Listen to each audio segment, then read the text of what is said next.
una reflexión general sobre el conocimiento científico y práctico en el campo de las políticas públicas.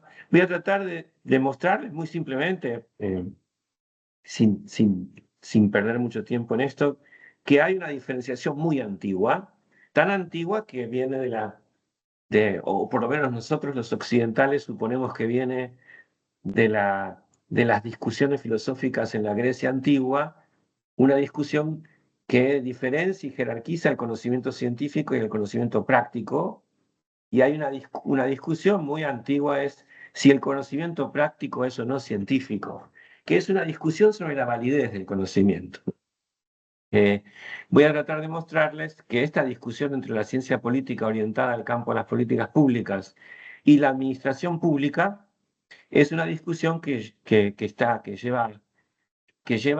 tiene una gloriosa y venerable tradición, que remonta hasta la manera en que remonta cómo los próceres, digamos, de la creación del procedimiento científico en la Grecia antigua, discutían qué es lo que miraban y para qué.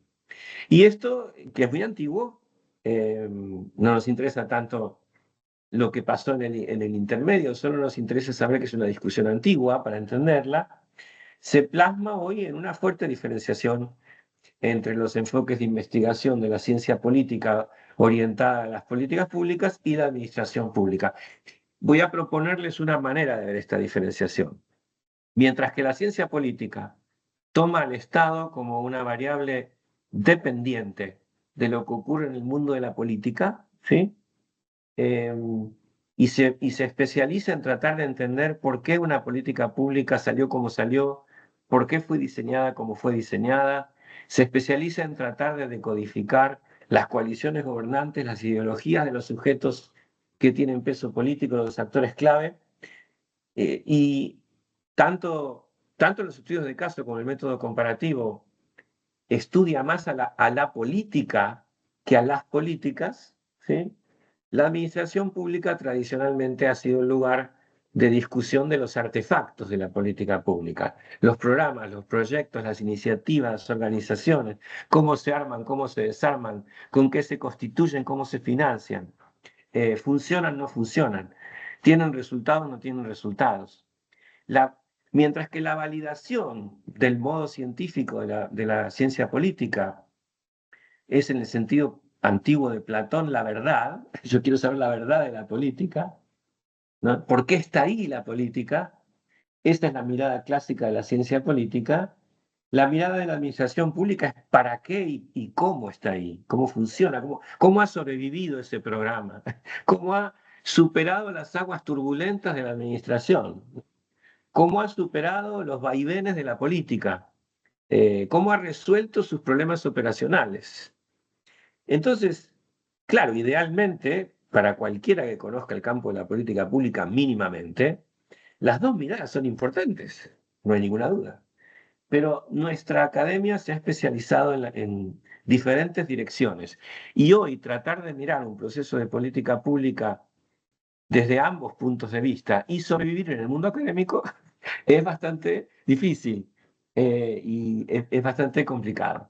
Y voy a mostrarles un poco cuál es mi hipótesis de cómo y por qué se produce esta diferenciación. Y por último, les propongo que a partir de estas provocaciones, que espero encuentren interesantes, escuchar comentarios o preguntas, o idealmente, como discutíamos con Marta, si alguno de ustedes está pensando en las orientaciones de sus futuras tesis, bueno, cómo este debate ontológico, ontológico porque lo que estamos discutiendo es el objeto que miramos y cómo lo miramos, ¿sí?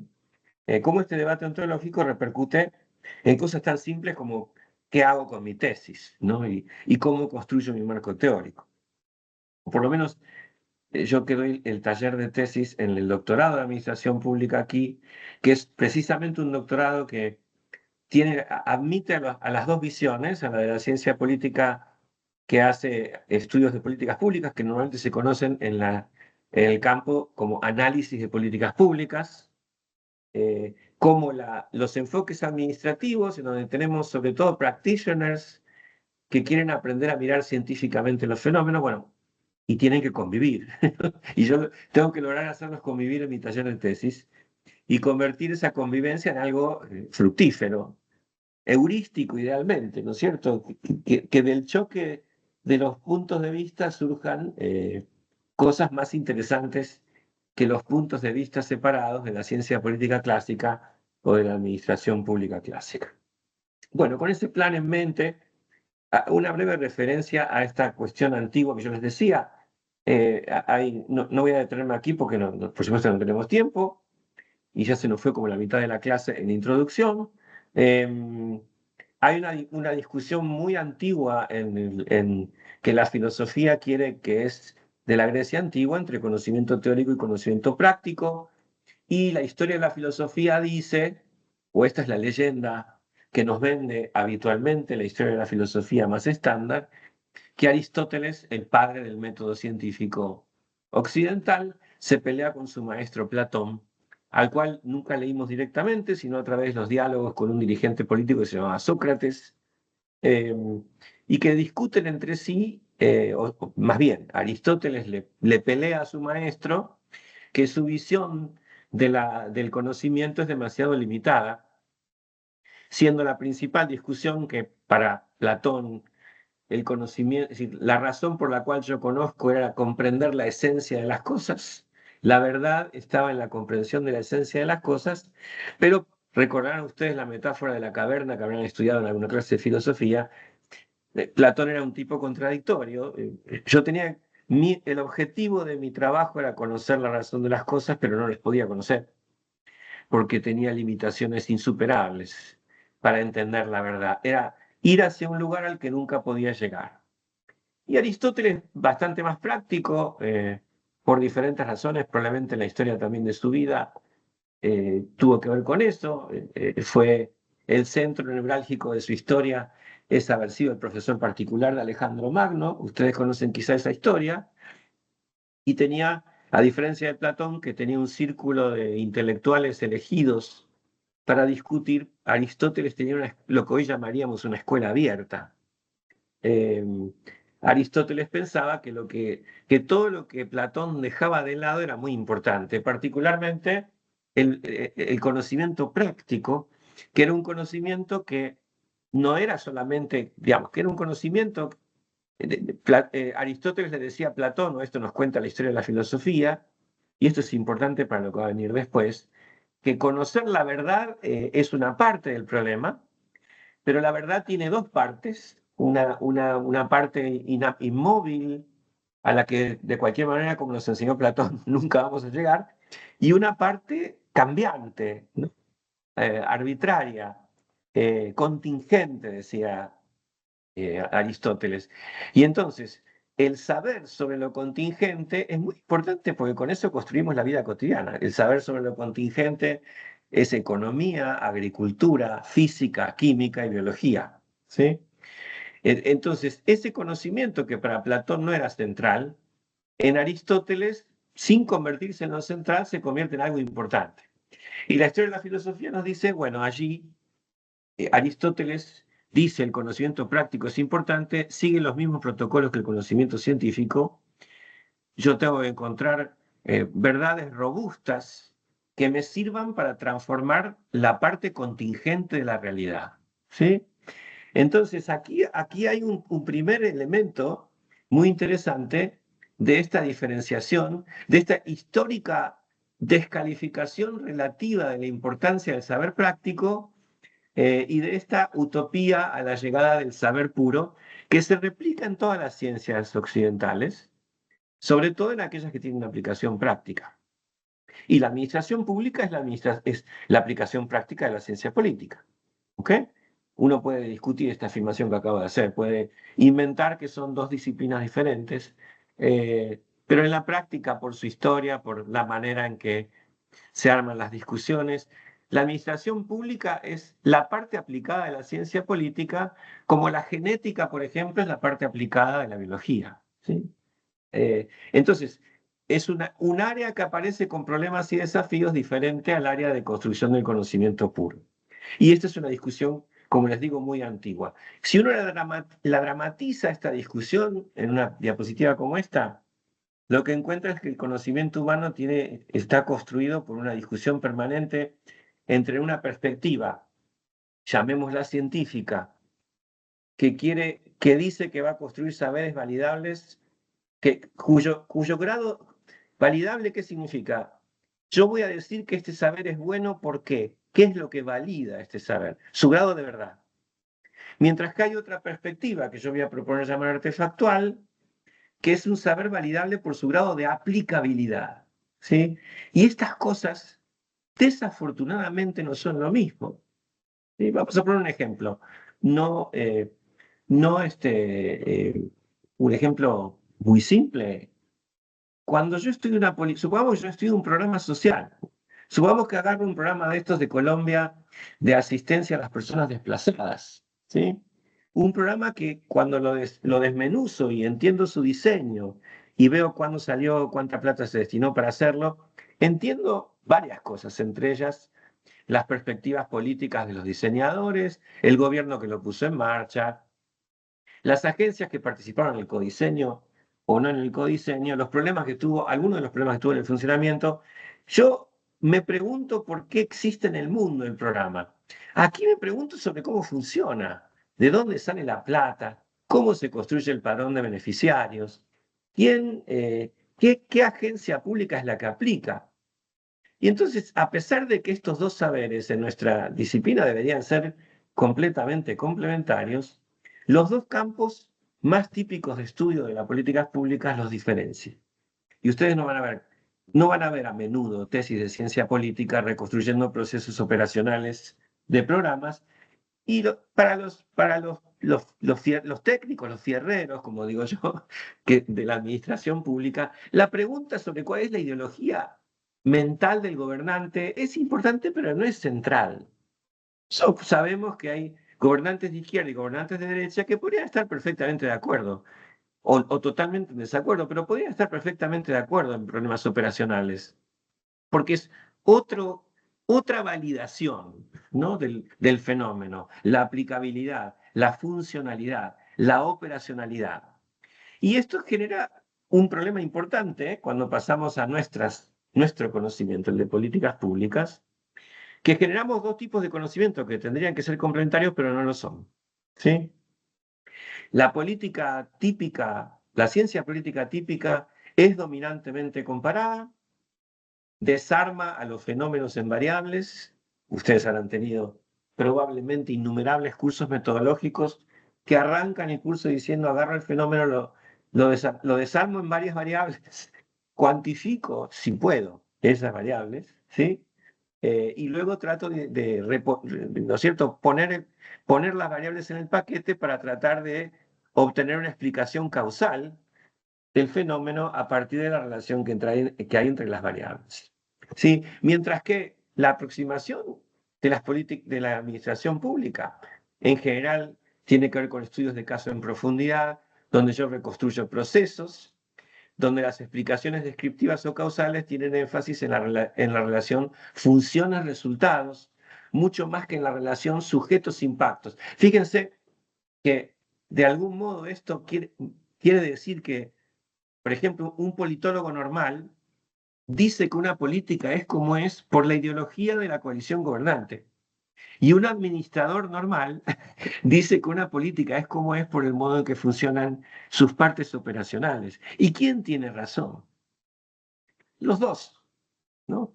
Los dos con diferentes, con ópticas que resaltan diferentes aspectos del campo, ¿no? Y ven diferentes cosas. La ciencia política ve iniciativas estatales y la administración pública ve organizaciones públicas. Y a pesar de que nosotros no veamos esta diferenciación con claridad en el día a día, entendemos mejor nuestro campo cuando entendemos cómo se produce esta diferenciación.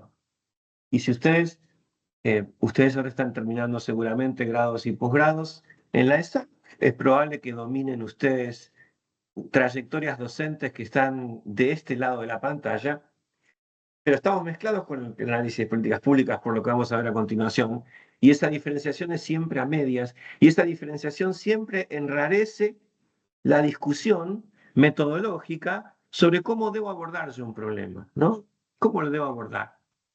Debo descomponerlo en variables y hacer un estudio comparativo, y si no puedo, ¿cómo hago? El estudio en profundidad cualitativo, que ahora está mucho menos de moda que lo que estaba hace 20 o 30 años, ¿sigue siendo un modo razonable de abordar un problema o tengo que ceder a la moda muy instalada, sobre todo a este neopositivismo con una impronta anglosajona muy poderosa, de que la única manera posible de aproximarse a un fenómeno es descomponerlo en variables y hacer comparación?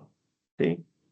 Bueno, toda esta discusión es relevante porque refleja un debate que es interno a la disciplina. Si ustedes, si ustedes ven si ustedes no ven claridad suficiente en la discusión metodológica de nuestro campo, es porque no la hay, no porque ustedes no estén entendiendo bien lo que están mirando.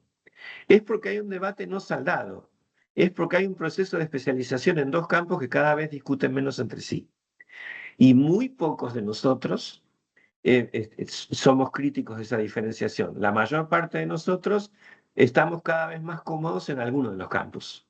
Y si ustedes van a un Congreso Internacional de Ciencia Política o de Administración Pública, van a ver que no hay lugares, no hay mesas en donde estos campos se junten y dialoguen entre sí, o no son muy fáciles de encontrar. ¿Ok? Estos campos, yo les puse así por simplificar la discusión, la ciencia política orientada a las políticas, todo originalmente se llamó análisis de políticas públicas a mediados del siglo XX. Pero a medida de que en los 70 años, probablemente, que han pasado desde que esto se transformó en una disciplina y desde que se le empezó a llamar análisis de políticas públicas al estudio de las políticas públicas en las universidades norteamericanas, que esta diferenciación se continúa agravando. Una a procesos mirables con óptica científica y otra a artefactos mirables con mirada funcional. Cuando nosotros, en el origen estábamos todos juntos. En 1959 había un señor que se llamaba Harold Laswell, al que la mayor parte de la tradición de estudios de políticas públicas le reconoce algún nivel de paternidad. Era un norteamericano típico de mediados del siglo XX, post Segunda Guerra Mundial, a la que el gobierno federal, que está en un grupo de intelectuales a los que el gobierno federal empieza a encomendarles modalidad consultoría, estudios para decir cómo se podría mejorar la gestión de políticas públicas. Es la primera vez que aparece la idea de que los intelectuales son contratables en equipos técnicos, que hay asesores y consejeros del príncipe. Por supuesto que esto es muy antiguo, ¿no? Ni siquiera Maquiavelo era el primer consejero del príncipe, fue el más ruidoso, o el que observamos más por diferentes razones históricas. Hay consejeros del príncipe dentro de la historia, pero que los consejeros del príncipe son llamados a aplicar el método científico a su objeto de estudio, esto es claramente mediados del siglo XX. Aunque hay algunas academias que lo hacen de antes, ¿no? Claramente es la democracia norteamericana que se encuentra aterrorizada por la competencia con el mundo soviético a mediados del siglo XX, que dice, usemos la ciencia para perfeccionar los mecanismos de políticas públicas en ambientes democráticos, o nos comen las cucarachas, ¿sí? Perdemos la Guerra Fría, dicen muchos estudiosos de esta historia. Entonces se constituye un grupo de intelectuales que dicen, sí, claro, nosotros podemos ayudar, vamos a descomponer al proceso de política pública cual uno disectaría una rana, y igual que otros científicos observan un fenómeno y tratan de producir conocimiento útil sobre ese fenómeno y sobre cómo qué hacer con él, vamos a hacer lo mismo con la política pública. Y se produce el primer modelo analítico de estudios de la política pública, eh, que es el legendario modelo secuencial de análisis de políticas públicas, propuesto por Laswell en 1959, que hoy nos parece una cosa muy simple, es descomponer el proceso de política pública en fases y decir, bueno, el proceso de política pública para funcionar bien debería cumplir todas estas fases, y entonces si yo quisiera perfeccionarlo, ¿qué debo hacer? encontrar el modo de actuar estratégicamente sobre cada una de estas fases. Y esto es el modelo secuencial de análisis de políticas públicas. El lenguaje que usaba Laswell hoy nos parece antiguo. Laswell decía inteligencia para comprender el problema, recomendaciones, prescripción, invocación. Esto se fue perdiendo en la ciencia moderna. La invocación era el momento en el cual yo convencía al príncipe de lo que había que hacer. Aplicación, hoy le llamamos implementación, y análisis, hoy le llamamos evaluación. Y un momento que hoy nos parece extraño por la importancia que tenía en el modelo secuencial de Laswell, que es la terminación, la cancelación de las acciones.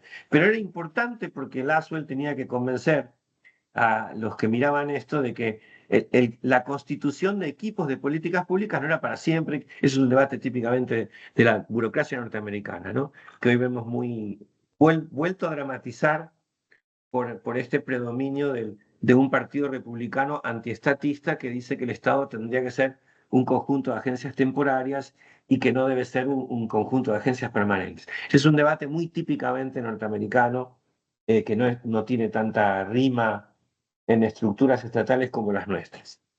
Este modelo clásico de análisis secuencial hoy todavía sigue siendo usado en varias aproximaciones a la política pública, pero sobre todo en el enfoque de formulación de proyectos. ¿Sí?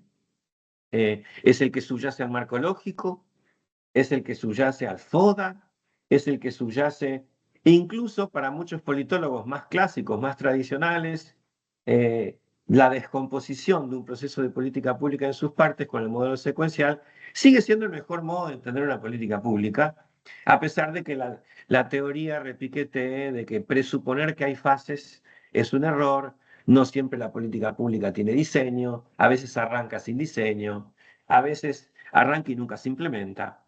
A veces a veces hay diseño sin lectura del problema y casi siempre hay una evaluación que no es relevante, ¿no es cierto? Que es a destiempo, insuficiente, sesgada, etcétera, etcétera.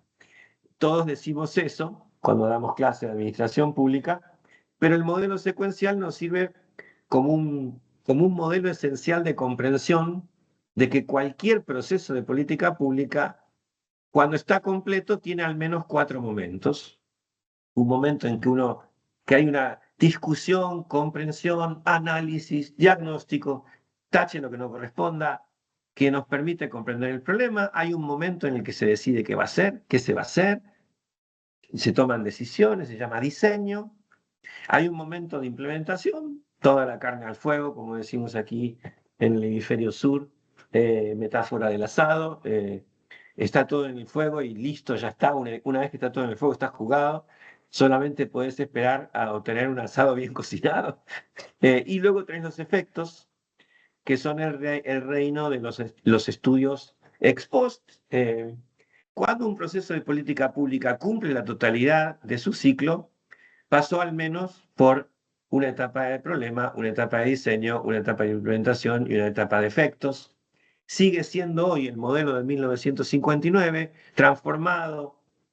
Uno puede mirar, qué sé yo, a Joan Subirats, que es un especialista catalán en políticas públicas, que le roba el modelo secuencial a sus amigos suizos, lo traduce al castellano y lo firma él como si fuera de su autoría, que es uno de los más famosos manuales que se usan en español sobre análisis de políticas públicas.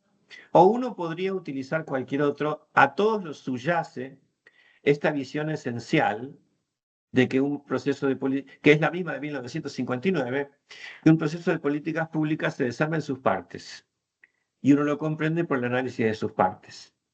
Esta perspectiva fue siendo abandonada, sin embargo, por el modelo científico. El modelo científico fue estudiando otros caminos para comprender el problema. El que todavía es un camino, a mitad de camino, entre la perspectiva politológica clásica y la perspectiva más administrativista, cuando empieza a haber una diferenciación, es el estudio de caso. El estudio de caso sigue siendo central para nosotros. Probablemente es el más importante método de investigación que tenemos. sin duda es el principal método de investigación en la administración pública, porque nos permite comprender, es el único que nos permite reconstruir procesos. No siempre lo vamos a ver presentado como estudio de caso. Vamos a tener un politólogo que nos diga que eso se llama process tracing, que es process tracing es el descubrimiento por un politólogo de que es un estudio de caso el que reconstruye los procesos de política pública. ¿Ok? El estudio de caso subyace a cualquier aproximación en profundidad a los procesos de políticas públicas y está a mitad de camino entre la ciencia política clásica y la administración pública. ¿Por qué? Porque es útil para las dos. Yo entiendo un caso en profundidad. Y esto que ustedes ven en pantalla es una simplificación máxima de qué es un estudio de caso. En una línea de tiempo, ¿sí? Separo los eventos que yo quiero explicar de su génesis, o sea, lo que explica por qué eso está acá en el mundo, y sus consecuencias, efectos, secuelas, como lo queramos llamar. Y todo eso lo pongo en contexto, porque en política pública, por supuesto, yo no puedo separar los procesos del contexto, y con esto tengo una explicación más descriptiva que causal, aunque puede haber aquí relación causal, entre qué es lo que, de dónde viene, cómo se desarrolla y a dónde va una política pública en el contexto en el que le tocó. ¿Sí? Esto es lo que hacemos en ciencia política y en administración pública. Lo que pasa es que en ciencia política esto fue evolucionando, o la moda del siglo XX, sobre todo de fines del siglo XX, llevó a, digamos, desarmar este modelo en variables, ¿sí? Construir variables para explicar la génesis, los eventos centrales y los efectos, e incluso a veces el contexto, convertir esas variables en un complejo matemáticamente ordenado o silogísticamente ordenado y hacer comparación, que es el método más común, más importante. Tan importante es en ciencia política que hay politólogos que dicen que el método comparativo es el método de la ciencia política y que no hay ningún otro. El método comparativo consiste en desarmar procesos de política pública en variables, tratar de operacionalizar esas variables del modo que yo pueda comparar un universo lo más representativo posible de casos y obtener conclusiones a partir de la comparación. Conclusiones que aparecen como patrones de similitud, diferenciación. Es un método muy importante que nos ha permitido ver cosas increíbles que tiene ventajas y desventajas, ¿no? Las técnicas de comparación tienen como principal ventaja que yo veo un universo amplio de casos. Colombia, Argentina, Uruguay. Los administradores nos miramos entre nosotros y nos preguntamos cómo alguien puede comparar Uruguay y Colombia adentro de un universo. Y nos surge la duda, cuando yo descompongo Uruguay en Colombia en variables, ¿realmente estoy mirando dos fenómenos similares, semejantes? ¿Estoy mirando dos fenómenos comparables? ¿Acaso? Si a ustedes les entra esa duda, es una duda muy, muy respetable. Lo más probable es que no sean comparables, ¿y por qué lo hacemos? Porque la comparación, aún sesgando al máximo las variables, aún simplificándolas a punto de desfigurarlas, nos permite ver cosas que la mirada del caso en profundidad no nos permitiría ver. Entonces, ese es el valor de la comparación que paga el costo de la estupidización, digamos. O sea, ¿cuál es el costo de la estupidización? Yo deformo a un caso tanto, ¿sí?, que solo veo 3 o 4 cosas. Las cuantifico, pero con eso puedo comparar a los 150 estados del mundo, ¿sí? Por ejemplo, fíjense un estudio muy típico como los de Acemoglu sobre riqueza y pobreza, ¿no? Yo estoy simplificando al máximo, o índices que son muy populares, o eran hasta hace poco muy populares en políticas públicas, como el índice de desarrollo humano. 3 variables, ¿sí? 3 variables comparativas en modo global y yo me permito hablar de niveles de desarrollo. Cualquiera que sea consciente de metodología o de ontología va a decir que eso es una barbaridad, que la única utilidad de hacer semejante comparación es identificar grandes patrones que luego tengo que someter a un análisis en profundidad. porque es la única manera de ver la razón por la cual esos casos simplificados existen en el mundo. Pero bueno, este se transformó en el principal recurso de la ciencia política: desarmar al fenómeno en variables, construir universos lo más, construir universos lo más amplios posibles y obtener un adecuado equilibrio entre la simplificación, que significa desarmar un caso en variables y simplificar a las variables, objetivarlas para poder comparar. Eso me da una ganancia porque yo tengo un universo más representativo. O sea, me reduce mi capacidad explicativa porque mi construcción de variables deforma al máximo el caso empírico, pero me da un universo más grande. ¿Con qué me quedo? ¿No? ¿Con la comprensión en profundidad de la complejidad de un caso o con la ganancia que me da la simplificación del caso para la comparación? Bueno, ahí va. En ese punto es la discusión epistemológica y metodológica más importante, la ciencia política orientada a las políticas públicas. Está allí. La administración pública mira a esta discusión y, bueno, antes de pasar a la administración pública, termino diciendo, bueno, ¿a qué lleva esta discusión? Por ejemplo, al modelo probablemente más popular de análisis de políticas públicas. Este no es el único modelo, hay muchos modelos, pero les muestro este que es el modelo más común, más citado, más frecuentemente utilizado, de desarmar a un proceso de política pública en variables para su comparación y tratar de producir una explicación causal a partir de lo que yo estoy mirando. El enfoque de las corrientes múltiples, que es una versión ayornada de un modelo legendario que se llamaba de las coaliciones promotoras. ¿Sí? Esta versión de coaliciones promotoras se le atribuye a un profesor norteamericano todavía vivo, muy grande, que se llama John Kingdon. ¿Sí? ¿Y qué decía John Kingdon? Bueno, si yo quiero saber cómo es posible que una política pública esté en el mundo, la desarmo, ¿sí?, en tres conjuntos de variables que propongo llamar problema, política y políticas. Les pongo en inglés la traducción porque es polémica la traducción que se hace a veces del modelo de las categorías de enfoque de las corrientes múltiples.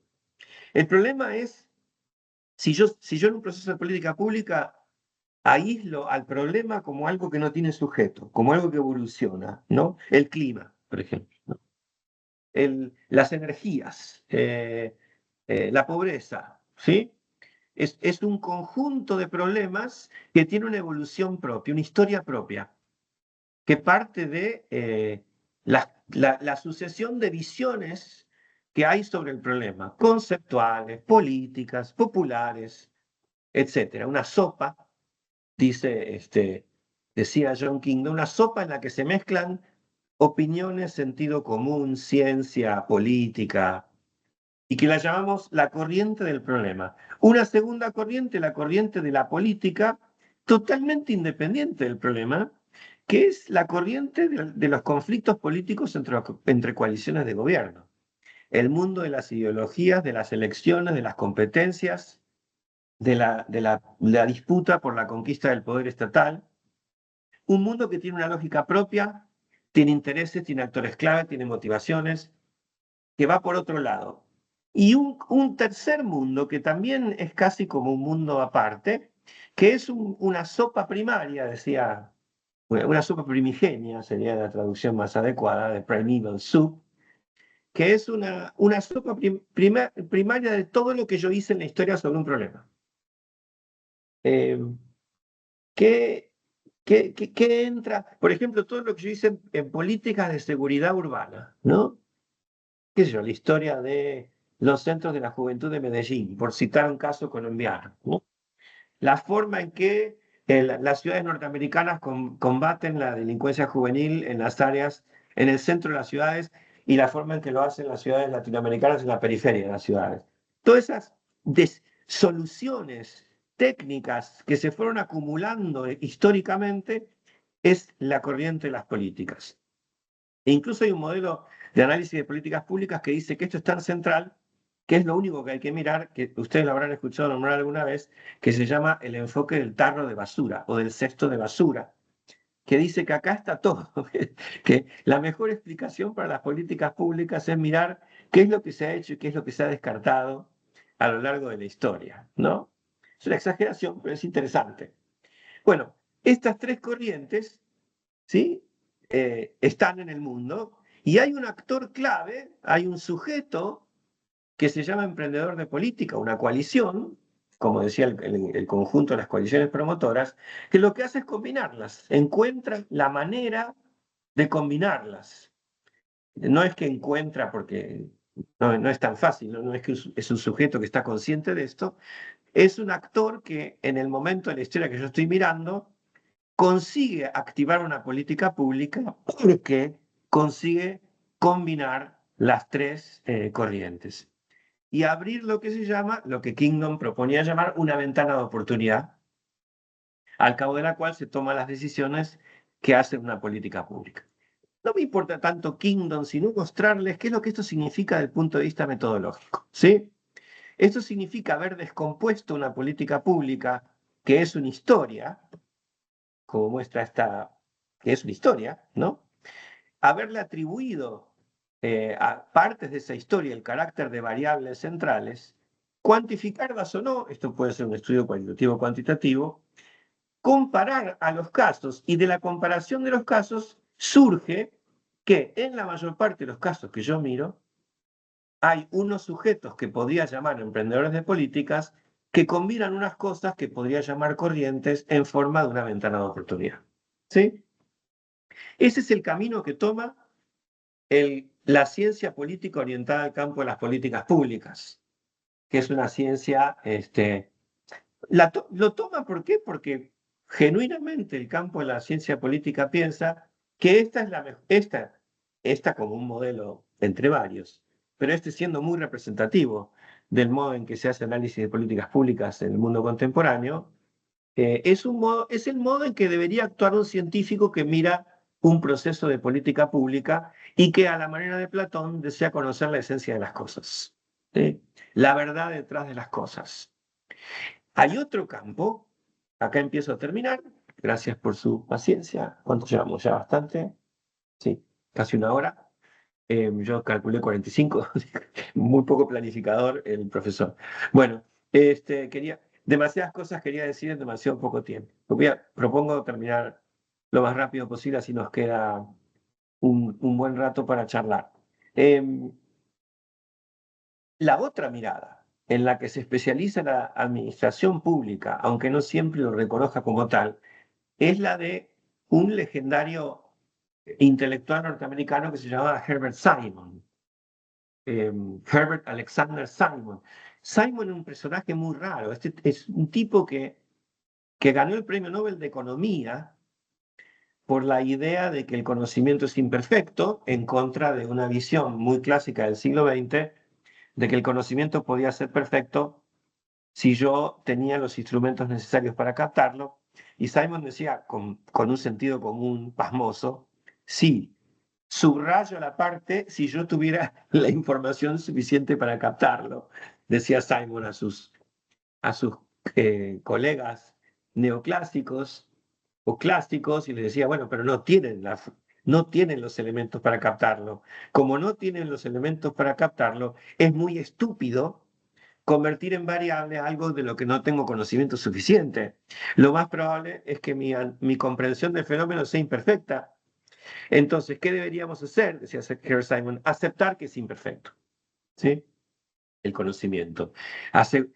Aceptar que nosotros podemos optimizar, pero en un campo de conocimiento imperfecto. Casi como que Simon le decía a los economistas neoclásicos lo que Aristóteles le decía a Platón. O sea, sí, muchachos, muy linda la caverna, pero hay que salir, comer, cagar, convertir eso a conocimiento en conocimiento práctico aplicable, resolver problemas agrícolas, resolver problemas de abastecimiento de agua de las ciudades. No puedo seguir atado a la piedra en la caverna tratando de captar la esencia de las cosas, ¿sí? Y ese conocimiento es inexacto por definición porque las variables de lo social son opacas. Entonces voy a tener conocimiento precario. Y decía Simon, como voy a tener un conocimiento limitado, lo único que yo puedo hacer frente al fenómeno, y esta es la razón por la que recibe el premio Nobel, es hacer un análisis que satisbaste. Para aquellos que saben mejor inglés, Simon usaba un neologismo que no quedó, como otros, como empowerment, o otros que quedaron. Este no quedó, que es to satisfice, que viene de la mezcla de satisfy, que en inglés significa satisfacer, y suffice, que en inglés significa bastar, suficientar, si nosotros tuviéramos, si suficiente tuviera un verbo, ¿no? En castellano. Entonces, to satisfy es satisbastar, una palabra que no existe en castellano, algo que satisfaga porque basta. O sea, satisface lo suficiente, basta lo suficiente. ¿Qué es lo que satisface y lo que basta? Un campo de un problema que conocemos de manera imperfecta. Pero la imperfección puede ser superada por el mejor conocimiento posible, un óptimo dentro de un imposible. Por esto, por la cuantificación de esto, Simon recibe el Premio Nobel de Economía en 1977, que ahora no me acuerdo exactamente y además, pero además, no contento con esta idea que le vale el Premio Nobel, también escribe los primeros programas de computación, muchos de los primeros protocolos de computación, porque él pensaba genuinamente que si tuviéramos suficiente cantidad de información y suficiente velocidad para procesarla, no habría problemas incognoscibles. ¿A qué le suena esto? A inteligencia artificial, sin duda. Hoy tenemos la información y la velocidad para satisbastar mucho más que lo que Simon, que se muere en los 80, principios de los 90 creo, se hubiera imaginado que podíamos satisbastar. ¿Sí? Tenemos una manera de reducir, de mejorar el óptimo que Simon no hubiera soñado, o quizás soñaba, sí, pero que no veía cómo se podía materializar porque no teníamos suficiente cantidad de información ni la capacidad de computarla, de procesarla. ¿Sí? Entonces, un tipo extraño, ¿no? Entre todas las cosas que escribe, una de las menos citadas es Sciences of the Artificial, 1969, Ciencias de lo Artificial, donde dice, nadie se ha dado cuenta que los seres humanos tienen otro objeto de estudio que es lo artificial. No la biología, no la física, no el mundo natural, el mundo artificial. El mundo artificial, dice Simon en Ciencias de lo Artificial, tiene una existencia totalmente diferente al mundo tradicional de la ciencia, que tiene, cuando yo miro un artefacto producido por los seres humanos, ¿qué es lo que yo miro? ¿Quién lo diseñó y para qué sirve? ¿Funciona o no funciona? ¿Sí? Y dice Simon algo muy interesante, el artefacto, él lo llamaba organismo artificial, pero usa la palabra artefacto mucho en el texto, por eso yo, como es mucho más fácil usar la palabra artefacto en castellano, yo eso lo llamo, a la perspectiva de Simon la llamo perspectiva artefactual. ¿Sí? Y entonces, ¿qué decía? Bueno, lo característico de las cosas que producen los seres humanos es que son artefactos. Artefactos que están diseñados para resolver un problema. Entonces, cuando yo los miro, ¿qué es lo que tengo que mirar? Si resuelven o no resuelven el problema. Y tanto si lo resuelven o si no lo resuelven, me interesa saber cómo lo resolvieron. ¿Sí? Lo más importante de la perspectiva artefactual es el cómo. El artefacto, dice Simon en Sciences of the Artificial, es una interfaz entre su sistema interno y el ambiente externo. O sea, más simple, échenle agua. ¿Ok? ¿Y qué tengo que conseguir yo para que el artefacto funcione? Que el sistema interno sobreviva en el ambiente. Piensen esto en términos de política pública, es genial. ¿Ok? Que la operacionalización de un programa, sus partes, las agencias que lo hacen funcionar, los conflictos políticos, digamos, todo funcione, todo se produzca de tal manera que el artefacto logra sobrevivir en el ambiente en el que le tocó y producir lo que llamamos en políticas públicas resultados e impactos. ¿Ok? Al mirar así, lo que está haciendo Simon, lo que hacía Simon sin querer, es dar una teoría a la administración pública. ¿Sí? Si hay algo que mira la administración pública son artefactos. Y nos da una tradición venerable. Nos dice, ustedes son los que estudian la funcionalidad del artefacto. Por ahí no es central para la funcionalidad del artefacto entender cuál es la ideología del gobernante. Si cuando era chico era comunista o reaccionario, y por ahí es mucho más importante ver quiénes son sus amigos y sus enemigos en los pasillos de las agencias estatales. Y un conjunto de amistades y enemistades personales puede ser más importante en la explicación de cómo un programa de política pública funciona que cuál es el partido que lo puso en marcha o cuál es el partido que lo votó en el Parlamento. ¿Sí? ¿Por qué? Porque un artefacto es una interfaz entre un sistema interno y un ambiente externo. Y no necesariamente la ideología de la coalición gobernante es una variable importante del sistema interno o del ambiente externo. ¿Sí? Podría no serlo. Podría ser una variable secundaria, podría no ser la variable independiente más importante de la explicación causal de un proceso de política pública. Entonces, si las organizaciones humanas son estos artefactos, bueno, lo que nosotros tendríamos, decía Simon, y dejó la pelota ahí, después se dedicó a otra cosa, deberíamos desarrollar una ciencia, por eso el libro se llamaba La ciencia de lo artificial, una ciencia que nos enseñara a mirar artefactos. Y bueno, acá tenemos una larga historia, y con esto ya sí empiezo a terminar, prometido, de esta perspectiva artefactual que viene de Simon. Yo personalmente pienso que el más interesante, la más interesante de las plumas presentes de esta tradición que inaugura Simon es este profesor Michael Bartley, que además acaba de ser nombrado a la Academia Nacional de Estados Unidos por sus contribuciones hace poquito, hace un mes, y es profesor hace muchos años, ríanse, en la London School of Economics porque no le dieron el cargo permanente en la Harvard, en la Escuela de Política de Harvard, por diferentes situaciones político-ideológicas de su juventud, ¿no es cierto? En todos los hornos se cuecen habas, ¿sí? ¿Y qué dice Bartley en un libro que se transformó muy popular para el campo de la administración pública que publica en 2019? Esta es la carátula, que no está traducido al castellano, está traducido al portugués. Y yo lo tengo el libro completo en portugués si a alguien le interesa. También es de acceso libre en la, mm, la ENAP, la biblioteca de la ENAP, la Escuela Nacional de Administración Pública de Brasil, y también es de acceso libre en Edward Elgar, que es la editorial británica en donde lo publicó. Y se llama La gestión pública, una disciplina profesional orientada al diseño.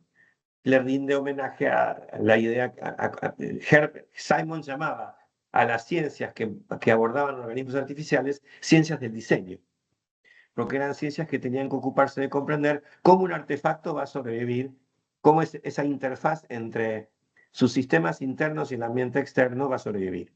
Entonces, diseñar bien un artefacto para Simon era clave, y Bartley sugiere que esa es la mirada más interesante que uno puede hacer sobre un proceso de política pública.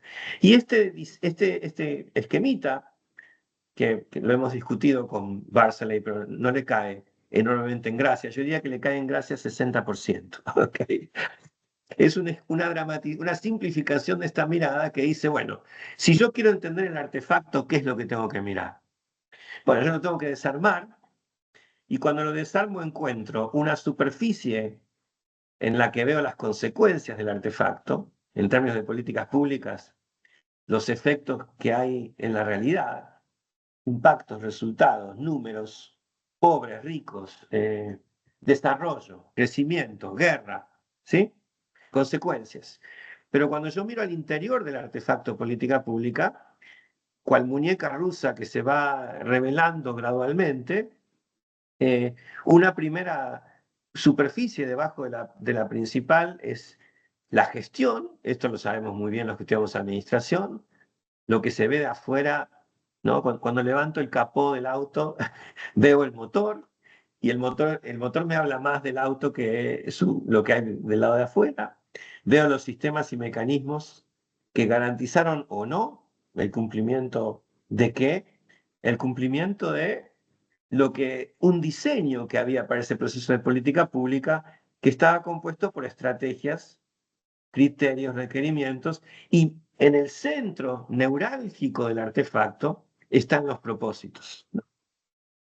¿Para qué tenía que servir el artefacto? La razón por la cual un artefacto es exitoso o es un fracaso es, dice Barclay, y argumentablemente decía esto Simon in Sciences of the Artificial, la ciencia de lo artificial, cuando hay un calce entre entre las consecuencias y el propósito, o como dice Barclay, cuando hay alineamiento entre propósito y consecuencias, es decir, el artefacto funcionó, dio el resultado esperado. Y esto es muy importante en política pública, ustedes se imaginan muy fácilmente, sobre todo los más astutos de ustedes, cuando yo miro un artefacto, si no sé cuál es su propósito, no sé si es un artefacto exitoso o un artefacto fracasado.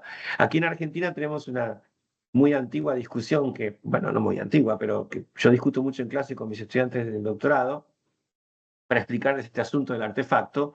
Les digo, bueno, hubo en el año 2014 o 15, ya no recuerdo exactamente, Argentina es un país que sobre todo exporta materias primas y sobre todo productos de la agricultura. Este, había un gobierno de centroizquierda, progresista, en ese momento, y lanza una reforma fiscal orientada a captar una parte mucho mayor de la renta de los exportadores agropecuarios. Se arma un lío infernal porque se multiplicó por dos el impuesto, o sea, pasó de un día al otro, se multiplicó al 100%. Se armó una protesta muy grande, sobre todo de los productores agropecuarios, que terminan convirtiéndose en un actor político inexistente hasta entonces, por razones de interés. Hay toda una serie de conflictos políticos al final del cual el gobierno desestima y abandona la reforma fiscal para no perder el apoyo de los agricultores. Bueno, en síntesis, ¿no? La pregunta metodológica es, y esa política pública se la llamaba la resolución 125, porque fue una resolución ministerial, una resolución como un decreto del Ministerio de Economía, que por su característica no tiene que pasar por el Parlamento, pero que implicó un cambio, aunque la oposición decía esto tendría que haber pasado por el Parlamento porque una modificación fiscal, y según la Constitución argentina las modificaciones fiscales tienen que pasar por el Parlamento, pero con mucha habilidad el gobierno sacó una resolución ministerial para no ir al Parlamento. Y entonces, la pregunta metodológica de investigación de alguien que desea estudiar la política de cambio fiscal o de reforma fiscal de la administración de la presidenta Cristina Kirchner que llevó a esto es, para un administrador, para un politólogo es, bueno, por qué Cristina Kirchner decide confrontar al campo y cómo arma? Y los politólogos siguen discutiendo, ¿no es cierto? Voy a ser un poco sardónico respecto de el interés de los politólogos y su sobrecarga de importancia al mundo de la política y las coaliciones gobernantes, etcétera, etcétera. Y entonces, pero aquí no había habido negociación previa con los actores clave.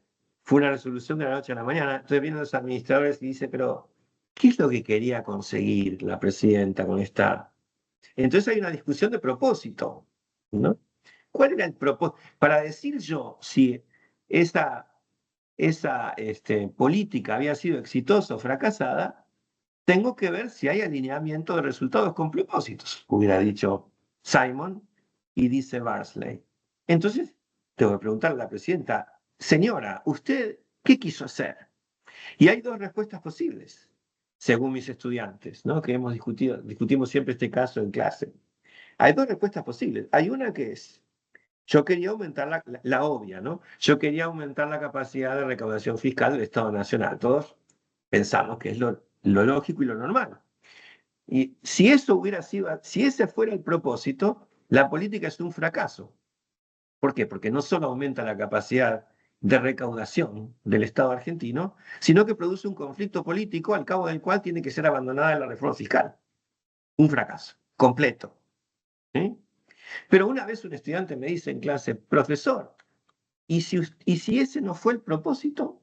Yo le digo, a ver, explícate por favor, ¿qué querés decir? Quiero decir, ¿y si la presidenta Kirchner lanza esta política para generar un hecho político que aglutine a la oposición en su contra antes de las elecciones de medio término y entonces aparecer como la defensora de los intereses populares en contra de los exportadores agropecuarios que solo cuidan sus propios intereses? ¡Wow! Porque además fue así, ¿no? La política aparece poco tiempo antes de las elecciones intermedias, se crea un actor político nuevo que se lo llamó en Argentina el campo, formado por sectores medios y altos de los productores agropecuarios. En Argentina no hay muchos campesinos, los productores agropecuarios son todos medios y altos, medios y grandes. Entonces, y efectivamente, la mina estaba por perder las elecciones de medio término y las gana. Entonces, es plausible que el artefacto no haya tenido nada que ver con la capacidad fiscal del Estado argentino y todo que ver con la jugada política en donde la política pública en sí mismo es un fuego de artificio que está diseñado para obtener un efecto en la opinión pública y no un artefacto fiscal diseñado para obtener un cambio en las condiciones de percepción de los impuestos del Estado Nacional. ¿Se dan cuenta de la diferencia entre las dos perspectivas y de cómo una puede ser más adecuada para comprender la razón de ser e incluso, por supuesto, el propio funcionamiento de una política pública que la otra? ¿Sí? Entonces, y con esto ya termino, esta otra perspectiva es la preferida de la administración pública porque es la que se conecta con la tradición de Simon de comprender el artefacto, la interfaz entre los sistemas del artefacto y su entorno y la posibilidad que tiene el artefacto de obtener calce, es decir, ajuste virtuoso entre sus propósitos y sus consecuencias.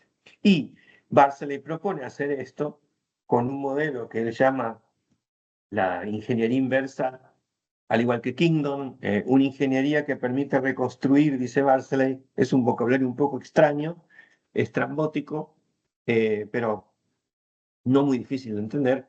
Yo recupero el diseño de los conjuntos funcionantes, que son aquellos conjuntos que permitieron que una política alineara propósitos con impactos, ¿no es cierto? O sea, que se produjese lo que yo quería que se produjese. Y para explicar cómo se produce cómo se produjo lo que yo quería, necesito hacer como hace un ingeniero de un sistema electrónico o un refrigerador, reconstruye qué sistemas, qué procesos permitieron alinear al propósito, a los impactos con el propósito, reconstruyendo el proceso, ¿no? Reconstruyendo cómo el propósito se transformó en concepto, cómo el concepto se transformó en estrategia, en cómo se puso en marcha, con qué mecanismos y sistemas, qué resultados consiguió, y después es muy importante, saben ustedes en política pública, resultados siendo cosas que se hicieron, cómo esas cosas generaron consecuencias, a las que las llamo impactos en política pública, adecuados, más o menos razonables respecto de lo que yo esperaba. Y las viejas espadas intelectuales de la administración pública, Eugene Bardak, las prácticas inteligentes están hechas de procesos extrapolables. Estos procesos se pueden estudiar, desarmar, estandarizar y aplicar en varias políticas públicas. Y la recuperación del diseño de estos procesos me proporciona conocimiento relevante para el campo de la política pública. ¿Ok? Lo que esto quiere decir, gracias por su paciencia, versión alargada. Lo que esto quiere decir es, con esto cierro, nosotros los que estamos en políticas públicas tenemos un campo que se ha venido diferenciando. Yo no conozco las políticas de la ESAP para la decisión de quiénes dan metodología en los talleres de tesis, ¿no es cierto? Les puedo contar que en varias de las academias latinoamericanas que toman, en donde se juntan políticas públicas, donde el objeto de estudio es el campo de las políticas públicas, siempre se juntan las dos tradiciones y siempre las dos tradiciones chocan, se encuentran, producen chisporroteos en viniendo una tradición que es este análisis de políticas públicas que se especializa en descomponer variables y en construir conocimiento a partir a veces todavía del estudio de casos, pero sobre todo de la comparación de casos. Y esta tradición, más en el modo que lo puso Herbert Simon, de entender la política pública como un artefacto que tiene propósito, que tiene un medio ambiente de sobrevivencia, que tiene que resolver la vinculación entre sus sistemas internos y el entorno en el que funciona. Las dos, y con esta frase termino, las dos son muy importantes en la tradición del campo de las políticas públicas, pero la segunda es la nuestra. La artefactual es la prototípica del campo de la administración pública. Y es la más ninguneada, como decimos acá, no sé si utilizan ustedes esa expresión en Colombia, nosotros usamos la expresión ningunear cuando decimos que algo le estamos restando importancia. En el campo de las políticas públicas, la aproximación artefactual es generalmente ninguneada a favor de un conocimiento científico que privilegia la comparación y la deconstrucción en variables. Y yo, como muchas otras personas que trabajamos en este campo hace muchos años, nos gusta recuperar esta tradición artefactual y decir, no, es la más importante, es la que permite entender por qué una política realmente funciona o no funciona, es la que produce conocimiento profesional. ¿Sí? Y las escuelas de administración pública tienen como misión producir conocimiento profesional. No importa tanto el conocimiento puro, platónico de la política pública, importa el conocimiento que es aplicable a la gestión. ¿Sí? Esto llevado al extremo en países democráticos como los nuestros, y yo voy a tener que trabajar para coaliciones de izquierda y de derecha, ¿ok? Yo voy a tener que trabajar como funcionario público para hacer operacionales los programas, para mostrarle a los diseñadores cuál es el riesgo y las posibilidades de elegir un diseño u otro diseño. Esa discusión va a estar tenida por ideología, por supuesto que sí, pero va a estar sobre todo afectada por las condiciones funcionales de la política. Y la mirada sobre las condiciones funcionales de la política es probablemente lo que más caracteriza a la administración pública dentro de esta comparación con el campo clásico de la ciencia política, en el campo que comparten, que es el campo de las políticas públicas. ¿Ok? Bueno, eso es lo que me gustaba compartir con ustedes, que es lo que yo estoy armando, investigando con mis colegas en este momento. Ojalá les haya resultado de interés y disculpen por que fue un poco más largo de lo que pensé. Bueno, muchas gracias, profesor Luciano. Voy a darle la palabra a tal vez unas 3, 4 intervenciones por el tiempo, porque sé que ustedes tienen después otras actividades. Entonces, no sé si alguno tenga una pregunta o alguna relación con su tesis o trabajo de grado que de pronto pueda preguntar o articular.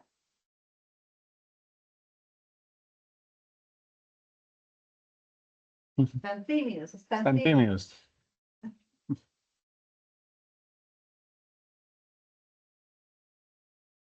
Bueno, una pregunta que alguno puede animarse a responder es si a alguno se le apareció en su formación o en el tema de tesis que eligió, se le aparece esta confrontación entre abordajes posibles o no, y se ha visto obligado a elegir o se le aparece esta disyuntiva.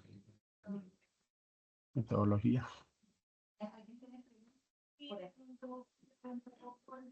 ¿Puedes hablar un poquito más duro, por favor? De estructurar el concepto de administración pública, el mío es un trabajo comparado.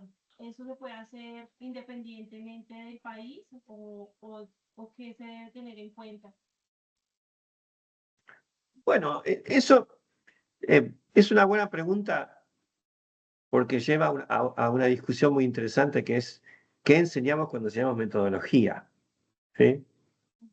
Y ha habido una banalización de la metodología. Ustedes noten, por ejemplo, que cuando le llamamos metodología a la discusión cuantitativa versus cualitativa, es ridículo llamarle a eso metodología. las técnicas son cualitativas o cuantitativas, ¿no? Yo cuando la tradición, la mejor tradición metodológica, ¿cuál es? De acuerdo al fenómeno que yo estoy mirando, debería determinar cuál es la mejor aproximación. ¿Y método qué es? Estudio de caso versus comparación. Luego hay miles de técnicas. Yo puedo desarmar un fenómeno en variables y buscar un modelo matemático que lo interprete, que es la forma más popular en la ciencia política contemporánea. O puedo hacer la gran administración pública, que es un estudio de caso en profundidad, con una reconstrucción completa del proceso para tratar de encontrar su razón de ser. Yo te diría que esa decisión la tenés que tomar de acuerdo, diríamos, a las propiedades del fenómeno que querés mirar y a qué querés decir de tu fenómeno. Ejemplo, si a vos te interesa comprender un caso raro, ¿sí? Un caso que es divergente de la generalidad de las políticas, un programa raro, por ejemplo, un programa que es demasiado largo, que sobrevive varias administraciones, un programa que tiene un efecto en un departamento y otro en todos los demás, algo que se caracteriza por su singularidad y su peculiaridad. Esas propiedades del fenómeno generalmente llaman a un análisis cualitativo en profundidad. ¿Sí? Un análisis cuantitativo, ¿cuándo sirve?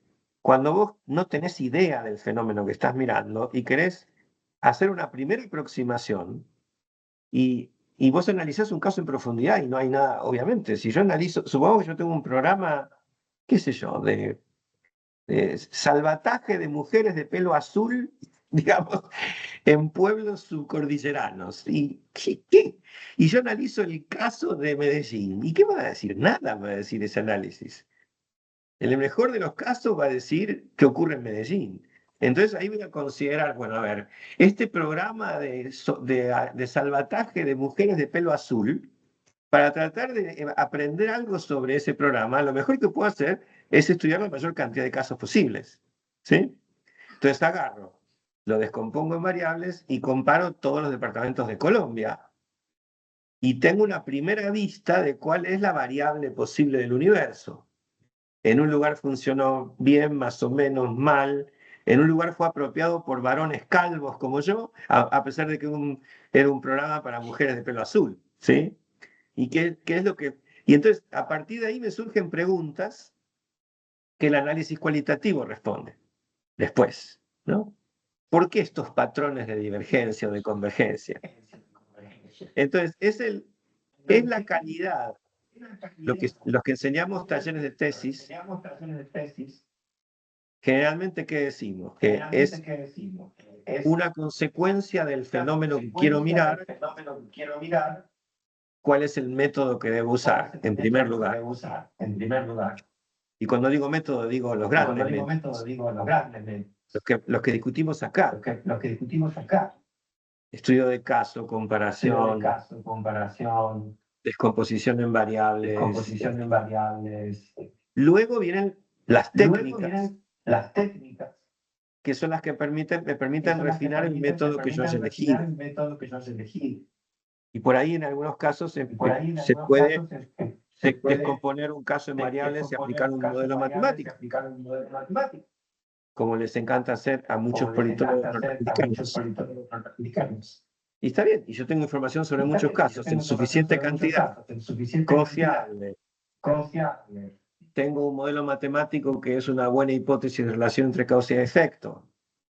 En fin, tengo bueno, entonces, ¿por qué no? Pero esa decisión, nosotros los profesores deberíamos ayudar a que ustedes la tomen solo en función de qué se trata el caso que están mirando y qué es lo que ustedes quieren decir, porque también, como dice un profesor amigo mío que es cuantitativista, o sea, que es lo opuesto a mí, ¿no es cierto? Y dice, bueno, ¿y con quién te querés pelear? Dice, ¿con qué autor te querés pelear? ¿Con qué argumento querés debatir? Entonces la decisión viene de allí. Lo demás es operacionalización. Y por supuesto que hay un punto en que los datos te van a va a haber un feedback, como se dice en inglés, una retroalimentación que viene de la naturaleza de los datos disponibles. Entonces, hay una persona que quiere, hay un estudiante de Colombia que quiere saber qué le pasó a los desplazados en alguno de los aspectos de sus múltiples tragedias. Supongamos, no sé, violencia de género entre desplazados. ¿Sí? Y vos lo ves como un proyecto y decís, wow, me encantó, qué bueno sería saber más sobre la violencia de género entre desplazados. Y le preguntás a esta persona, ¿y cómo lo vas a investigar? Y no, yo voy a leer documentos públicos disponibles en la web. No existe como investigación. Si yo no tengo oportunidad de hacer historias personales, o no tengo oportunidad de hacer encuestas, jamás podría responder una pregunta de esa índole. ¿Sí? Profesor, hay 3 preguntas más. Adelante, sí, perdón. No sé. No sé si se acercan o de pronto queda más fácil acercarse. De pronto si se levantan y hablan un poquito fuerte. Doctor, ¿no se lo escucha? Habla. Bueno, muy buenas tardes, soy Andrés. He escuchado su presentación sobre la administración pública porque es No, no escucha. No. ¿Por qué no te acercas acá?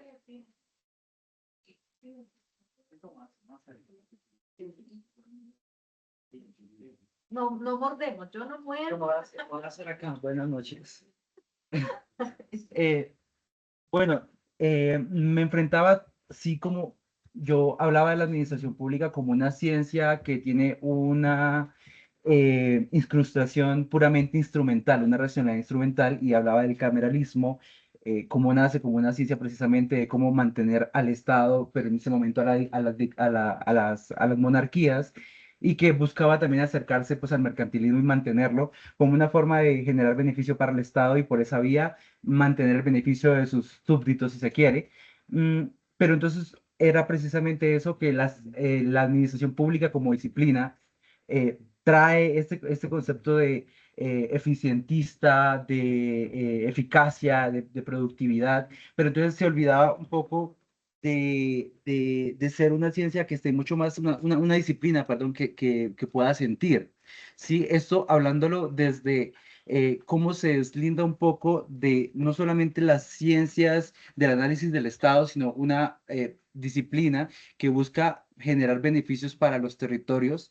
Y en ese orden de ideas, si la administración pública a la vez es una herramienta, como lo vemos, un instrumento, es posible que la misma administración pública deje de ser instrumental y caigamos en este análisis que veía de la evolución de la administración pública, en la que pues pasamos de un cameralismo en el que ahí se prioriza la eficacia y la eficiencia, luego pasamos a los clásicos, Woodrow Wilson falló el Fordismo que termina también dándole, o más bien centrando las bases de esas mediciones, y luego la nueva gestión pública, que sería como este problema de los indicadores, y es lo que los indicadores digan, pero la sensibilidad de la administración pública no está. Entonces, a lo que voy es eso, si es un instrumento que prácticamente no siente, ¿cómo hacemos que la administración pública empiece a ser un instrumento que sienta, que no sea totalmente dentro de una racionalidad instrumental, sino que progrese a una racionalidad mucho más sustantiva y tenga un cambio de valores para que identifique y reivindique otros saberes? Esa sería mi pregunta, aunque haya sido muy largo el contexto. Gracias. Muy No bueno. sería posible para alguien como yo responder semejante pregunta. Me alegra tu interés. Solo te diría 3 cosas rápidas. Primero tienes que hacer un esfuerzo en diferenciar lo que es de lo que a ti te gustaría. ¿Ok?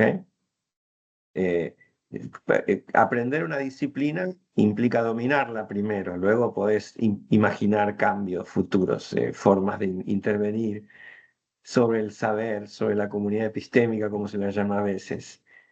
Entonces, primero tienes que comprenderla a fondo, y en lo que me dice, lo que veo que no la entiendes del todo a fondo, te diría 2 cosas para ayudarte a hacer eso en el futuro. Lo primero es separar toda esta ensalada de autores que mencionas y reconocer y tratar de entender que porque, por ejemplo, no hay nadie más, si Wilson es todo lo contrario a todos los demás que citaste, ¿ok? Wilson era un presidente norteamericano que decía que precisamente la administración pública es un instrumento en manos de la política y que tiene que ser solamente una maquinaria, una transmisión automática y mecánica de las decisiones políticas de los gobernantes, pero no tiene entidad propia. ¿Sí? Wilson le hablaba a Weber, le hablaba a la idea europea continental de que la administración pública subsiste a los gobiernos y maneja al Estado independientemente de los gobiernos. Así que ahí tienes que leerlo de otra manera. Y luego, obviamente, sí, la administración pública no es una ciencia, es una disciplina. La ciencia es la política, ¿ok? Nosotros somos una subdisciplina de la política, de la ciencia política. Y como subdisciplina de la ciencia política, nuestra especialización es comprender el funcionamiento del Estado. Entonces, en ese proceso, con esto termino esta respuesta, hay dos cosas que se dividen y es tu decisión qué quieres hacer con ellas. Digamos, hay estudios que mejoran el conocimiento del Estado. Y hay otros estudios que ayudan a funcionalizar a ese conocimiento para aplicar a la política pública. Si en el futuro todas estas cosas llevan a un estado más humanizado, no. Yo te diría que por el momento no está. Olvídate de eso. Yo diría que no estamos en una época de la historia en la que está en la agenda hacer más humano el Estado. La verdad que si vos mirás las coaliciones gobernantes y el modo de administración pública de las últimas décadas, estamos en una época dark, no estamos en una época... Hasta el fin del siglo XX estábamos en una época light, ¿no? Venía la idea de que todo iba a ser mejor, más democrático, más participativo. Bueno, Colombia está en un momento muy especial de su historia porque por primera vez tiene coaliciones que hicieron propio el discurso del Estado abierto, de la participación social, pero viene a contramano de la historia Colombia en eso, ¿ok? El ambiente global va en otra dirección, va a un Estado más restrictivo, más a tecnologías de gobierno que ayudan a que las coaliciones gobernantes consigan lo que quieren. Entonces eso que vos querés no está a la vuelta de la esquina. Ahora, eso, como todo en la vida, es producto de las coaliciones, de las fuerzas que están en pugna adentro de las disciplinas científicas, tanto como en los estados, y que empujan una cosa en una dirección o en otra. Entonces, si tú quieres eso, lo vas a tener que buscar activamente porque no está a la vuelta de la esquina, ¿ok? Ese sería mi poco optimista consejo, perdón. Okay. Pasamos ¿Alguna a otra otra pregunta? profe. Sí. Por allí y después tú, ¿cierto? Es mejor acá porque de pronto no se... Cerramos con varios autores Y cerramos contigo, sí, porque ellos la idea para es que puedan ir a tomarse un café antes de seguir, que claro. continúe su jornada. Buenas noches. Hola, buenas noches a todos. Bueno. Bueno, tenemos un mundo capitalista completamente. Hay dos tipos de administraciones. Al final yo me decidí, está la administración de empresas, está la administración pública. Yo vengo de una empresa privada, pero que es público-privada, sí, al final presta un servicio público, es una empresa la empresa que presta el servicio de energía acá. Y lo que he venido estudiando en la ESAP y lo que tengo en mi realidad, en mi trabajo, es que, digamos, la administración pública y la administración de empresas como que van de la mano, ¿sí? Ellas se van, o sea, tienen muchas afinidades. Y estas empresas también tienen unas políticas que también no las ve en el Estado, ¿sí? Pero esas políticas también van muy alineadas. Entonces, al final, no sé, es una conjetura, se puede ver que lo que viene detrás de la empresa, que son las que impulsan las políticas empresariales, van a reflejarse en las políticas del Estado también. Y de ahí viene como o sea, el nivel viene desde la empresa hacia lo público y no de lo público hacia la empresa, que es lo que se quiere al final, ¿no? El estudio que quiero hacer es ver cómo el impacto de la política pública, ¿sí? Digamos, bueno, la de servicios públicos, ese impacto, bueno, le pega directamente a la viabilidad o sostenibilidad de las empresas privadas, ¿sí? Directamente, pues que son los que dan el desarrollo en los países económicamente hablando. Esa es la pregunta que tengo. No entendí una cosa. Tú lo que quieres hacer es, en ese caso, esta empresa particular, privada, que presta servicio de energía, ¿qué es lo que quieres saber sobre esa empresa? Cómo la política pública regulatoria, que viene, Sí, o sea, le impacta esa política pública las regulatoria, consecuencias de la regulación. Sí, pero digamos que cuando se hacen políticas en el Congreso o se estudian leyes, se toman es muy en cuenta lo que diga la empresa para que la empresa privada para que no la vaya a afectar económicamente, ¿sí? O sea, es como, o sea, la política Y no entonces, viene desde la empresa privada ya sabes la respuesta. sí la sé, pero digamos cómo Justificarla. cómo la justifica.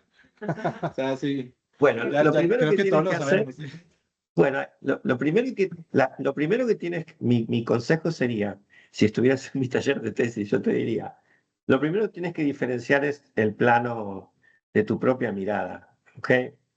Hay un plano, hay como 3 planos que todos tenemos que diferenciar cuando miramos políticas públicas.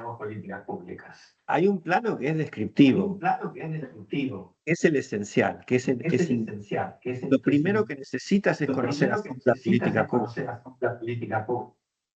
Eso significa, si recordás lo que yo acabo de decir, la perspectiva artefactual, significa saber cuál era el propósito de la política. Luego de que se definió el propósito, cómo se pensaba poner eso en práctica, cómo se puso en práctica, que no necesariamente es cómo se pensaba poner en práctica. Y punto 4, ¿qué pasó? Si agarramos tu caso, ¿qué significa? ¿Qué quería el organismo que produjo la regulación conseguir? ¿Cómo se aplicó la regulación particular a la empresa que están mirando? Punto 2. Punto 3, ¿cómo se reguló realmente? ¿Se controló, no se controló, se negoció? ¿A quién coimearon? ¿Quién era el primo y la prima del director? ¿Quién estuvo en la...? Sí, eso es administración pública. Y por último, ¿cuál fue el efecto general en el desempeño de la empresa de todo este bodoque?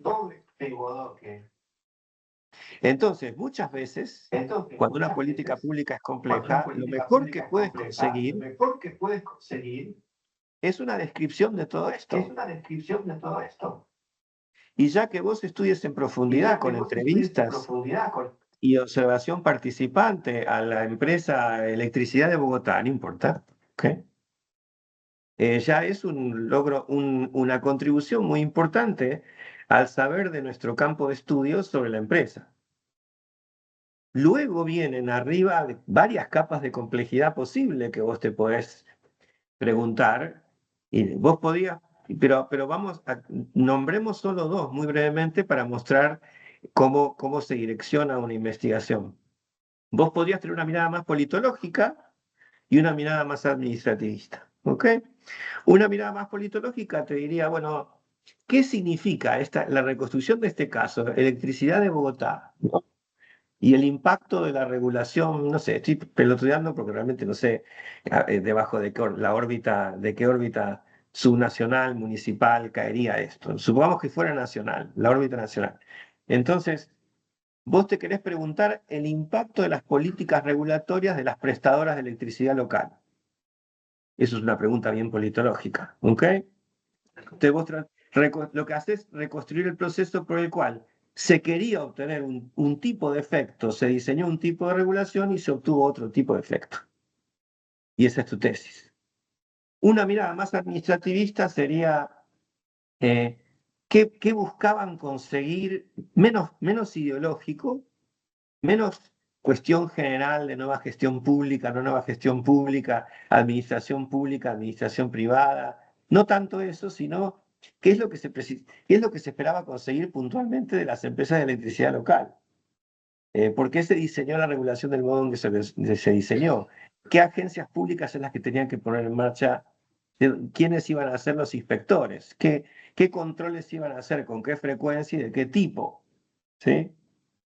Y entonces tenés una reconstrucción del proceso regulatorio real, no del concepto de público-privado y qué sé yo, sino de qué pasó realmente. ¿Sí? Y todo esto es muy trabajoso de hacerlo, porque requiere conocimiento de primera mano. Y generalmente no se puede resolver solo con documentación externa que yo recojo en la web. Lo podés reconstruir solo si tenés capacidad de entrevistar, mirar, obtener documentos de las agencias. En todo esto no es relevante la discusión teórica sobre administración pública y privada. No es muy relevante.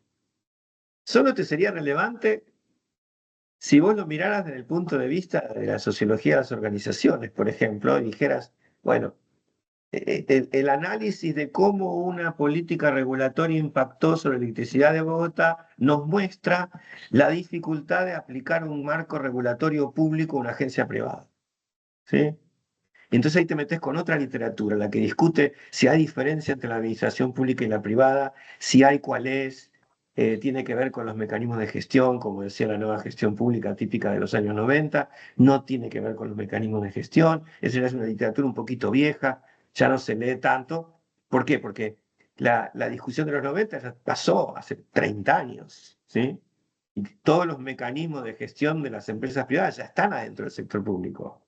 No es un problema ya no hay un problema de paradigma, ya no hay confrontación. Si algún profesor tuyo te dice que es un problema de confrontación de paradigma, decile que lea algo reciente, que dejó de leer en 1999, ¿ok?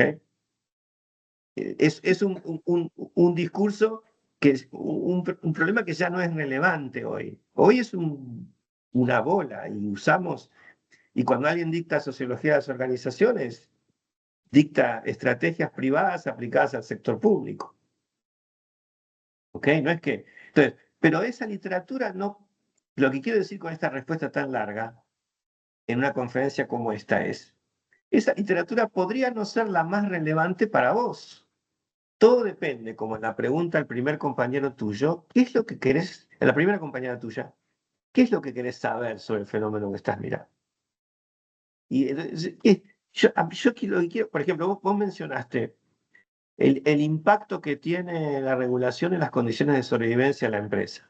Esa es una reconstrucción. Entonces, ¿qué tendrías que hacer? Te diría tu profesor. Reconstruir microeconómicamente cómo funcionaba la empresa antes de la regulación, hacer un corte histórico y reconstruir históricamente cómo funcionaba la empresa después de la regulación. Comparar esos modos de funcionamiento y ahí definís qué literatura es la que más te sirve para interpretarlo. No sé si la literatura sobre la administración. Capaz que te sirve sobre el valor público, capaz que te sirve simplemente describir los procesos. ¿Sí? Pero en todo caso, la decisión metodológica es una decisión que tiene que ver con las características del proceso que estás mirando y con lo que vos querés decir. No debería ser una decisión ideológica tuya, o no debería ser, porque vas a encontrarte con problemas muy difíciles para operacionalizar lo que querés mirar. A veces uno parte con una idea. Y me gustaría saber por qué hay esta diferencia entre gestión pública y privada. Me interesa eso, voy a ver el fenómeno, pero después lo tengo que operacionalizar en mi tesis. Y entonces tengo que repensar cuáles son los instrumentos. Gracias, profe. Voy contando lo que nos queda una pregunta y los estudiantes tienen 2 horas más de clase, entonces tienen que Muy volver pobres. a su actividad. Entonces, con la última pregunta. Así que los trajeron secuestrados. Ahí escuchas, por favor. Sí, claro, con mucho gusto.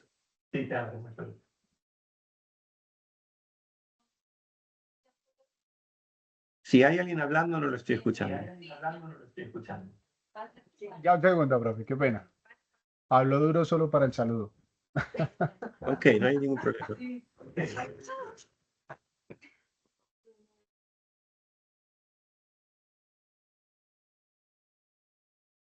Hola, profe, buenas noches. ¿Ahora sí me escucha bien? Sí, perfectamente. Tengo la siguiente inquietud. Me gustaría escuchar su percepción de acuerdo con su conocimiento, experiencia y experticia, es de cómo usted definiría qué es un problema de la administración pública.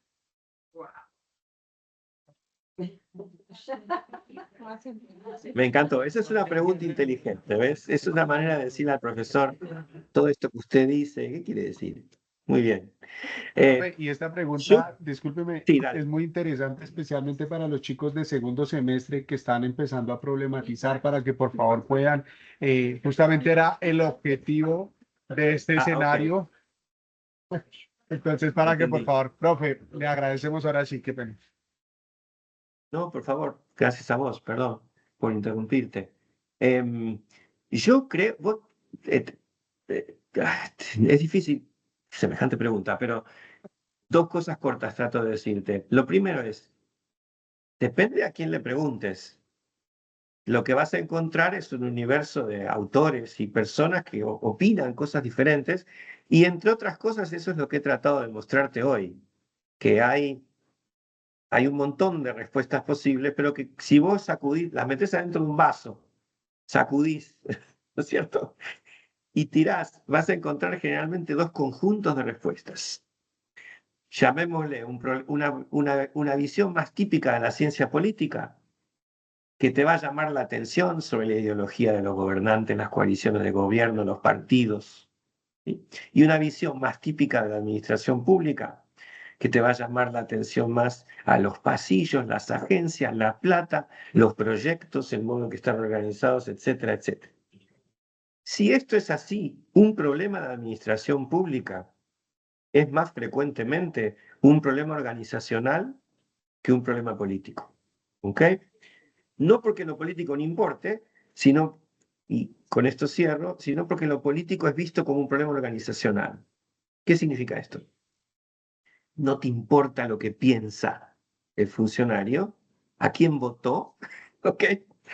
O de quién es amigo, sino cómo funciona en la práctica. ¿Cómo funciona en la práctica? ¿Cómo se relaciona? O sea, vos tenés, yo he visto tres direcciones diferentes de la ESAP a lo largo de mi carrera profesional. De la ESAP de ustedes, ¿ok? Y he visto gestionar de modo muy parecido independientemente de la vinculación ideológica de los directores, incluyendo uno que fue compañero mío en París. ¿Ok? ¿Y por qué eso es así? Porque la gestión pública depende, es una de las variables, es lo que opina el director. Todo lo demás es inercia institucional, dispositivos organizacionales, dinero disponible, apoyo y oposición de los profesores, contento o rechazo de los estudiantes. Todo eso ocurre. Entonces, cuando yo quiero reconstruir, por ejemplo, si alguien comparara las diferentes direcciones de la ESAP a lo largo de la historia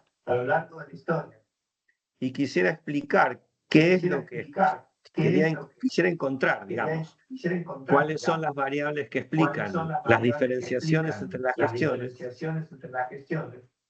podría ser que la ideología del director no fuese relevante. Y lo que fuese relevante es un conjunto de otras cosas. ¿Y cómo defino yo eso? A partir del modo en que se gestiona en el día a día. Lo que es un problema más relevante para la administración pública es precisamente esto. Cómo se gestiona en el día a día. Cómo se gestiona en el día a día. Cómo se resuelven los problemas Cómo se cotidianos. resuelven los problemas cotidianos.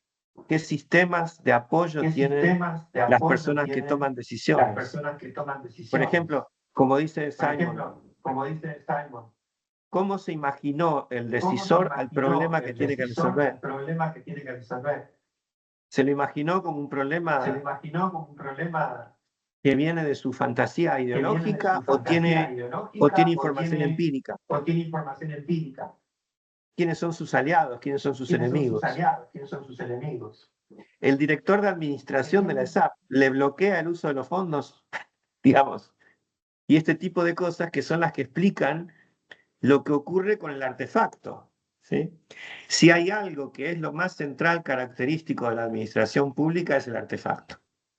Es lo que ocurre dentro del artefacto y cómo el artefacto se mueve en la misma. Y hay algo que generalmente queda para el campo de la ciencia política, es más coaliciones de gobierno, ideología, etcétera, etcétera.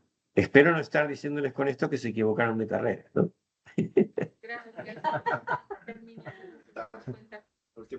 Bueno, profesor, muchas gracias de verdad por De su nada. tiempo. Fantástico tener esta conversación entre todos con los estudiantes. Creo que uno se va con muchas reflexiones. Yo también tendría muchas preguntas para Buenísimo. hacer, pero bueno, es limitado el tiempo y de verdad le agradezco. Nos No, por favor. despedimos. No sé si los demás ahí por lo menos. Adiós. Ahí, chao, chao, chao, chao, chao. Mucho gusto. Espero que haya sido de su Chao. interés. Hasta la próxima. Bueno, chao, profe. Ya va a colgar. Adiós. Chao, gracias. Sí, sí.